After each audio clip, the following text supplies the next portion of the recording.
because it's not just cameras and lights and hair and makeup and the fun green screen behind me with all these cool weather graphics. There is some hard work that goes into the backside of things as well. So y'all are all learning about different types of tools that measure the weather. So that includes what? What do you measure the weather with? Thermometer. Thermometer. What's another one? A wind vane. Wind vane. What's another one? Yes. A micrometer, a barometer. So we have mesonets all throughout the country, and on these mesonets, it's kind of like a one-stop shop. An anemometer, a wind vane, a barometer, a thermometer, they're all on here. There's solar panels on here, and they are spread out all throughout the country. So we're able to pick up all this information by these mesonets and make those graphs, those really cool graphs that you see on TV. But here's a close-up view of what this mesonet looks like. And again, these are placed all throughout the country. So on here, you're going to have your wind vane, you're going to have your barometer, you're going to have a data logger, your humidity tracker, your solar panels, and your thermometer. So all this information is being collected. That's what's happening at the surface. That's how we get our data at the surface. But sometimes we need to know what's going on up in the sky. So how do we figure out what's going on in the sky if we can only track things at the surface with a thermometer or a rain gauge? Do you know? Weather balloons. Yes, weather balloons are so cool. So weather balloons are huge. We can probably fit about 5 or 6 of us inside of these things. And on the end of the weather balloon, there's going to be a little box, and that box is called a radiosonde. In that radiosonde, you're going to have tools that measure pressure, which is a barometer. So pressure is going to be a barometer. It also has something that measures temperature, which is a and something that measures humidity, which is a hygrometer. So the weather balloon goes up, and as it goes up, it's tracking the temperature, the pressure, and the humidity. So all of those things are going to be changing as that balloon flies into the sky. And we're receiving all of this information back at the station. And then it shoots out this graphic. You're probably looking at this like, what the heck? Am I right? Yeah, I still look at it like that sometimes too. This is called a sounding. So this is all that information that weather balloon is tracking. It's sending it back to us. We look at this, we depict it. We're not going to go into this today. This is the raw data that we see. So we use all of that stuff to get current temperatures maps. We use that to get current wind maps. And what's some other weather maps that you can think of? Wind, temperature, humidity, yes. And we can make all those maps with the information that we received via mesonets and through our weather balloons. Y'all saw my crawfish video, so that's one of the pictures I have here. And then at the bottom corner, that's me just lying in a pile of snow. I covered snow for hours and hours and hours, and sometimes, yes, you have to know the science. You're reporting, you're telling people to be careful on the roads and all this stuff, but at the same time, I'm getting paid to play in the snow and build snowmen. I mean, that's pretty great. And Oklahoma is in Tornado Alley. So I got to drive around a big old storm truck all the time and chase tornadoes. I got to go drive in the crazy ice storm that we had there. That's what that picture was from. And the other picture here on the side is me holding something that tracks the wind, which is a anemometer. I'm in the middle of Galveston Bay, and I'm talking about how we can sustain our oyster reefs in Galveston Bay. So that's what I was doing that day. So every day it truly is something different that I get to do. But sometimes I'm not in the field. I'm just here in studio out in the weather. I got involved in meteorology because I loved how weather impacted people. I love how it impacted our day-to-day lives, how different people's jobs they need to know what the weather's like. Yeah, like a craw fisherman, they need to know what the weather's like. Like my dad, he's a trawler, he's a commercial fisherman. He needs to know what the weather is going to be like with the tides, the moon. He needs to know all of those things in order to make a living. That's what got me drawn into this. So that's why I'm really doing more outdoorsy stuff nowadays. Let's go ahead and take a tour. What you see behind me here is called our weather center, but this is going to be our weather computers. We build our graphics here, and they pretty much just get sent out wherever we sent them. We can put our graphics on the green screen that's behind me here. But there's one color that I can't wear whenever I'm standing in front of this green screen, or my entire body will disappear. Does anyone know what color that is? Green. So you can't wear green as a meteorologist, which is quite unfortunate because green's my favorite color, and I have 0 green pieces of clothing in my closet right now. So going around the studio some more, we have a giant touch screen right here. So this is just one big touch screen TV. We do weather and traffic on there. Does anyone know what this thing is called? It's called a teleprompter. So that is for our news anchor. Meteorologists actually do not use teleprompters. So everything that I say on a day-to-day basis is completely off the top of my head, completely ad-libbed. I don't have a script. This is another big screen that we have here. This is mainly for our traffic center. So on the green screen, do you see what you're pointing at, or do you just have to know where to point?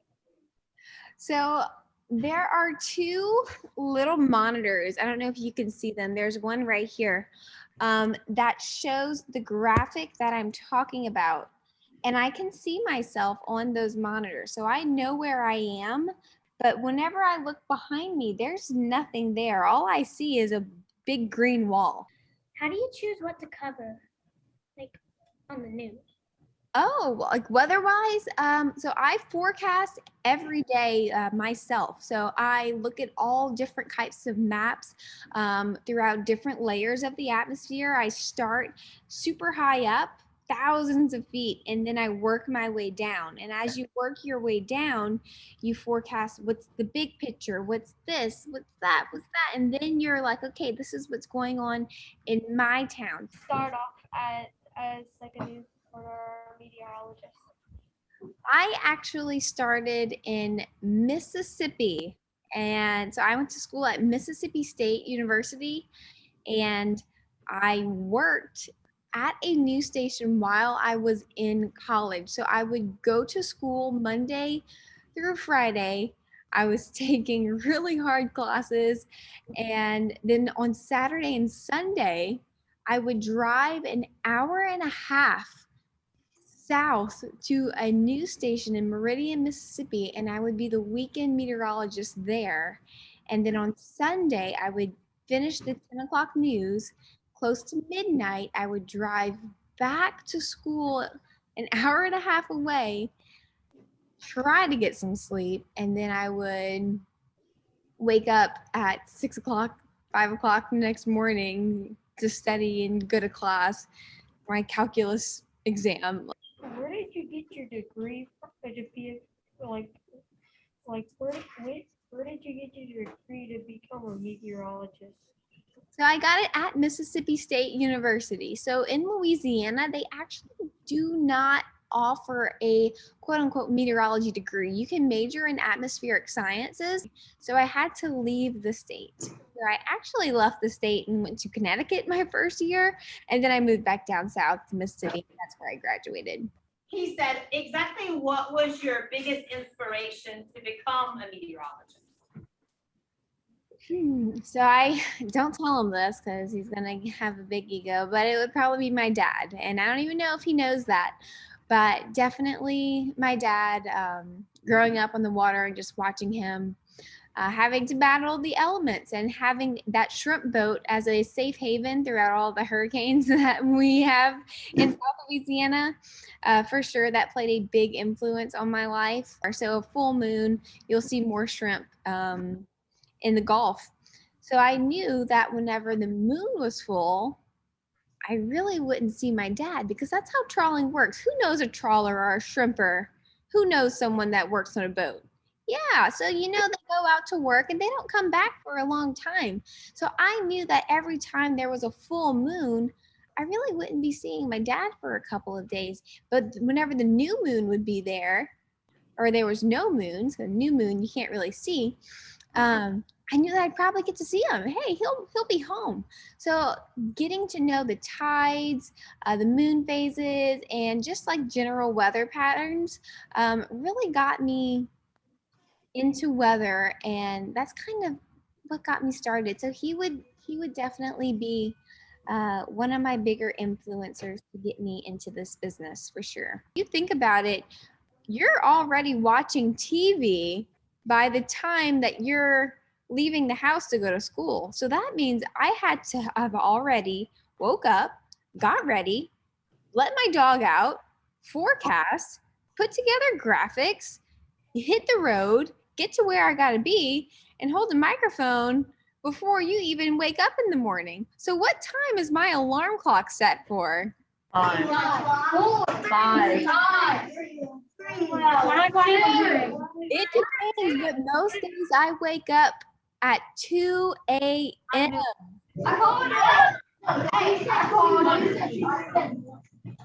So if you ever complain about waking up at what time, 6, 7 o'clock for school, I don't want to hear it.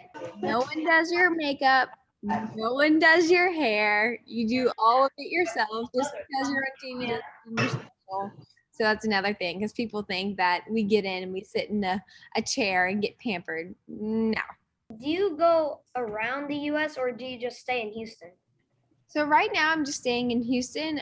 This is something in the works for upcoming hurricane seasons that we are working on sending me wherever the weather is. So say if a hurricane does make landfall in Louisiana, I'll likely be in Louisiana. But right now, I'm just in Houston. Do you ever forget what to say when you're on live?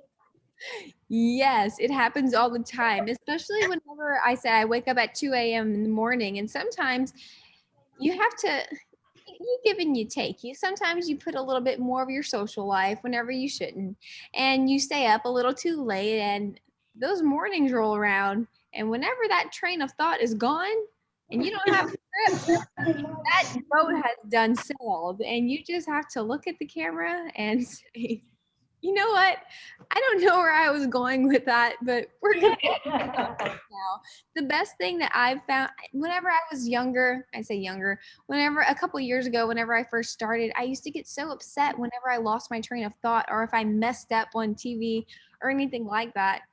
And now I'm just like, you have to be completely transparent with whoever's watching. Because I know if I was watching my local meteorologist and they were struggling, I'd want them to tell me. Or if they got something wrong, I would want them to tell me. Like the other day, it wasn't that I lost my train of thought, but I had the forecast for that afternoon was sunshine, 70s, perfect day. But the icon that I had on the forecast was hail, tornado, thunder. It was all this stuff. And I looked at it and I said, hey guys, you know what? I'm sorry. That's not right.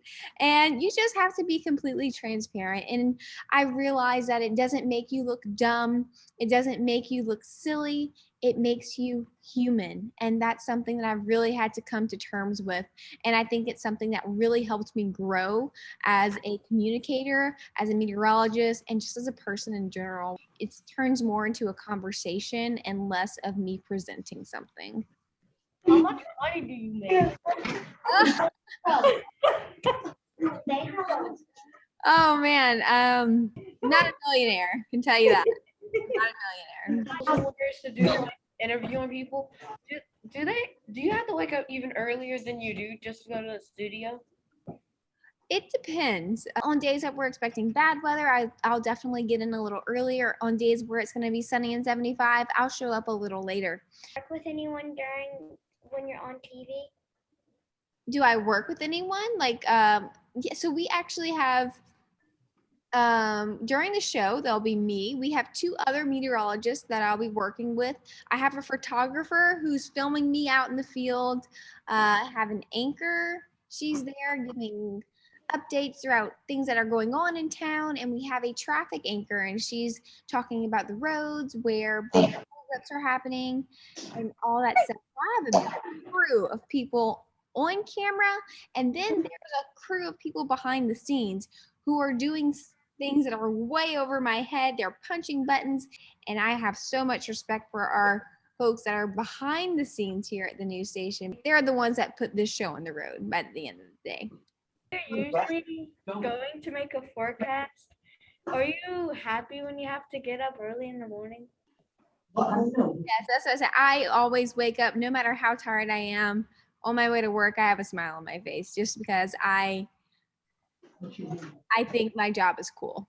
It might sound a bit conceited, but hey, you know what? I think I have a cool job, and that's okay to say.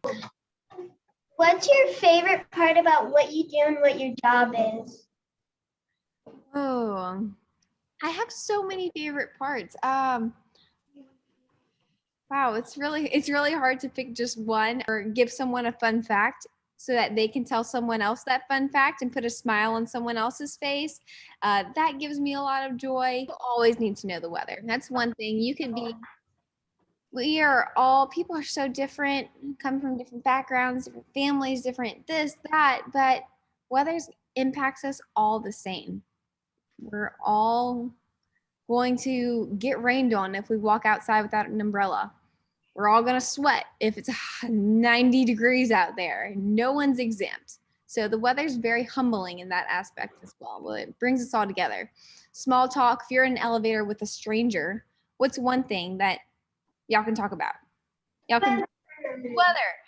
Y'all can be two completely different people, have views that are different from everything, but y'all both can agree, hey, it's hot outside today. Oh yeah. So I like that reuniting aspect of the weather as well. Do like work like tell a forecast or go on the news like every hour? So at this job, I do from 6 a.m. to 10 a.m. is whenever we are live. So it's just 4 hours straight. It changes from news station to news station. What is one of your favorite stories or forecasts you've ever done? Oh man. So I hate the cold. I hate the cold weather. But my favorite thing to report on is the cold weather. I love doing snow shots. I think it's so awesome. What's your favorite thing about your job? My favorite thing about the job is that every day is different. I don't have to sit at a desk for hours on an every day. I wake up in the morning and I'm like, okay, let's see what the weather story is today. And that's going to determine where the day takes me. I'm going to be trapping some beavers this week. I'll be catching some snakes on Thursday. I'll be drilling some lightning rods into the ground on next Tuesday and talking about lightning safety. I'm going to be on the beach on Friday, waking up to a beautiful sunrise on Galveston Bay, talking about how we need to be safe and the rip currents and all that stuff for spring break that's coming up next week. So every day's different, and that's my favorite part is while I might be tired, I'm never bored. Do you travel anywhere? Not really for work. I travel all throughout the state of Texas right now. I mean, all over the place. But as throughout the country, no. What's your favorite place that you've ever been? Ooh.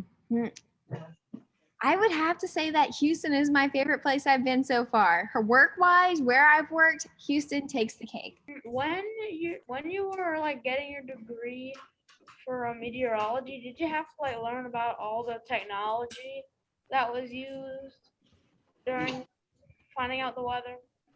Oh yeah, lots of science. For a meteorology degree, you really don't need, or it doesn't require you to take any type of broadcasting or journalism classes. I took those voluntarily. I was like, you put me in front of a camera and I don't know what to do. I just know how to calculate all of these things. I don't know how to present it. So it's really science heavy. So what you learn first, you learn the science first. Then you learn how to be on air, on TV. But you need to have that strong science background. That way, whenever you do get the platform to speak in front of people, you know what you're talking about. Your turn, Boo. What's your favorite food? Oh, favorite food. Oh, geez, I have so many. So, Gosh. oh wow. I mean, I love crawfish. I did that whole story on crawfish. Crawfish is up there for sure. But then, just like straight up avocados are pretty awesome. Like, I love a good avocado. Is that, What states have your job? have I not been? Or have I been? Have you not been? Oh, there's a lot that I haven't been with for my job. It probably would be easier to talk about where I've been. So, for purely work purposes, I've been to, so I interned in Connecticut in New Haven.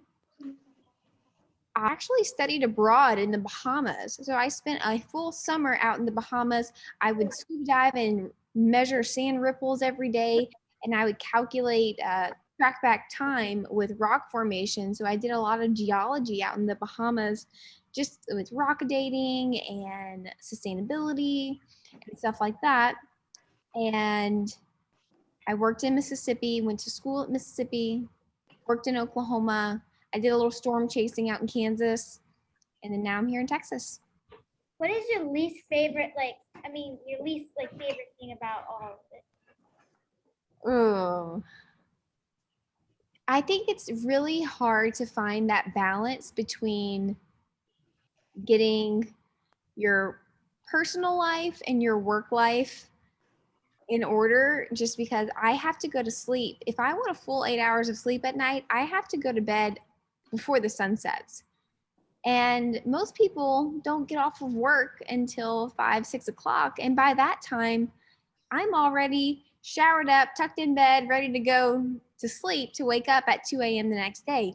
So it's really hard, especially that I keep moving from town to town, to find friends, to find that social aspect of your life whenever your schedule's opposite from everyone else. So that's probably the hardest part. And I think it's been the easiest here in Houston to kind of find that balance. Like, what goes on behind the scenes whenever y'all are, whenever you're on air, what goes on behind the scenes? Like, what are you seeing whenever you're being recorded? What am I seeing? What am I hearing? So we all have an IFB in our ear whenever we are live.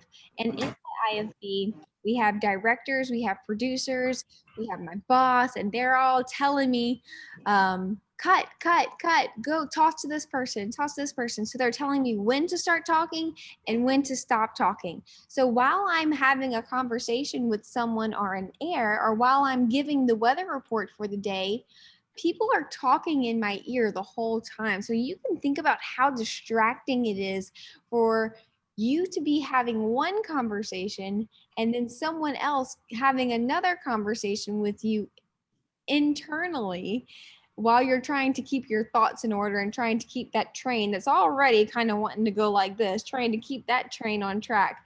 So that's what I'm hearing behind the scenes that y'all don't hear. It's just people constantly talking in my ear the whole time. Have you ever seen a tornado touch down on land? Only seen one touchdown. I've seen a lot of wall clouds. Does anyone know the difference between a wall cloud and a tornado? What's your favorite piece of equipment to use on your job? A anemometer, for sure. The only reason I like the anemometer the most is that it picks up wind speeds just like that. Like I can just stick my anemometer out the car and it'll tell me what the wind is. Most of the time, whenever I would want to use a thermometer, it takes so long for the thermometer to adjust from the temperature of the car to the temperature outside. By the time I need that information, it's already too late, and my time frame of being live on the show is over. So if I want to use a thermometer live on the spot, I would have to stick it outside the truck, wait about 20 minutes, and then pick it up. And then by that time, the warmth of my hand is now impacting the temperature, and the reading's wrong anyway. Close to a tornado, do you ever want to turn back? Yes, all the time. Tornadoes are scary no matter how many you've been near. When you first started working, did you like your job at first? I love the weather, so I always have loved my job. It's just, again, those outside circumstances that make it a bit harder. So You worked in Kansas. Were you an actual storm chaser, or is it just something you also did? I did both. So I was on TV, like doing the weather in the studio with the green screen that you see here. And then whenever the weather would get really bad, then I would pack up my bag, hop in the truck, and then I would go find the big storms. Favorite weather? Favorite weather? Like good weather or bad weather? Because I mean, my favorite weather is sunny and 75, given like any, actually, no, I'd go warmer than that. I'm like a nice 80, 87, humid and sunny kind of person. But as for severe weather events go, I can really geek out on some hurricanes. I love a good hurricane. Ever been somewhere that was below freezing? Below freezing? Yes, we actually stayed below freezing for 7 nights in a row here in Houston during that ice storm. The coldest I've ever been in was negative 10 degrees in Connecticut. Would you ever, if you had the chance, would you want to be a reporter in Louisiana? And I battle that all the time because I truly do love Houston so much. And Houston it's a bigger city compared to New Orleans. And I always said that my dream was to work at WDSU or work next to Morgador, but I don't know. I think that I might have shifted my path a little bit. And that's one thing that I have to let you guys know is that if you think you know what you're doing right now, just be very, very flexible, because don't set your mind to one thing and completely close out all other options, because life really has a funny way of just putting you where you need to be. So just keep an open mind whenever you're thinking about your future plans. I know whenever I was in 5th grade, I had no idea what I wanted to be. And now I'm like, how could I have been anything else?